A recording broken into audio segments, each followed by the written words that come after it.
So in this video, I'm going to make a fly for the grandfather clock that I'm working on.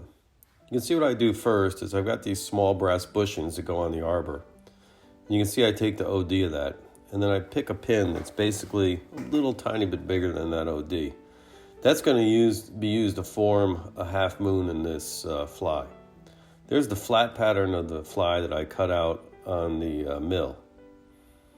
And I left room so that the form, because that's going to make it a little bit smaller. So that's a flat pattern that incorporated what's going to be a bend that you'll see get put in it. I put a piece of tape just to lightly hold it in place, because you're going to actually want it to slip out from underneath that tape when you start to form it. This piece on top is just to hold that pin in place. That piece on top is half the thickness that you want to drive the pin into the form. On the bottom is just a 3D printed part, it can be anything. You're just using that as a spacer. Putting some tape on here just to hold everything in place, not critical. And you'll see just drop this pin in there. And that pin is sitting proud.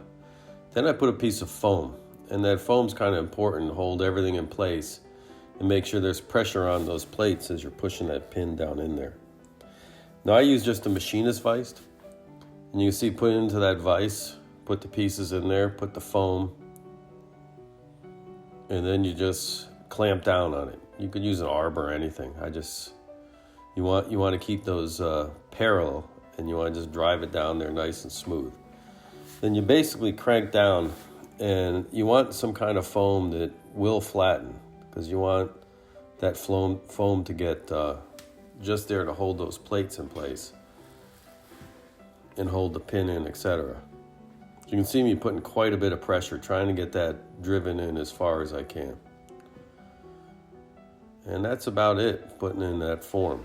You can see taking it apart, and sure enough, that pin is basically put the form that I wanted in it.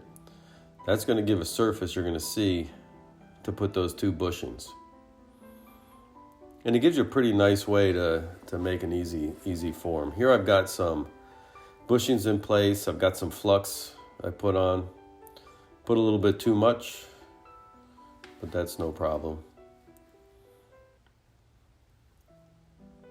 Then I come in here with some solder.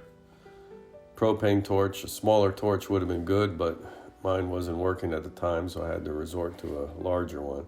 You don't want to put much heat in there. You want to put the minimal amount of heat, because you don't want to take any properties away from that brass. Then making sure that it's aligned.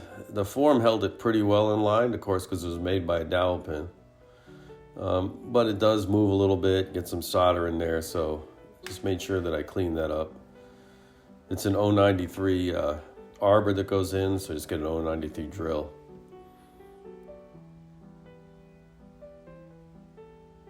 Just clean that. I did file it a little bit after. But then you start just cleaning up all the solder.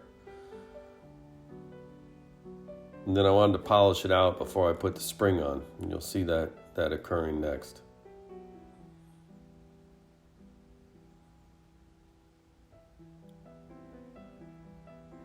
So there's quite a bit of polish on it. And now I've made small rivets, brass rivets. And just hammer and peen those rivets over.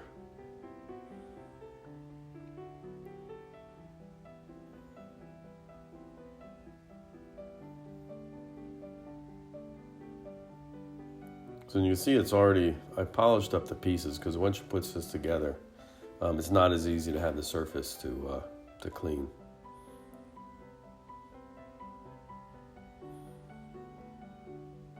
So drive that in. What I did then is I put the other pin in. Then you can see the finished part. Came out pretty well. It's soldered on there, it's riveted on there. That's not coming loose. And this is how it functions. You want that to be able to slip, so when the clock does stop the chime, this is what regulates the chime, that it doesn't put extra wear on those pinions you have. But I hope you liked it. Hopefully you'll be back sooner with another post. Thanks for watching.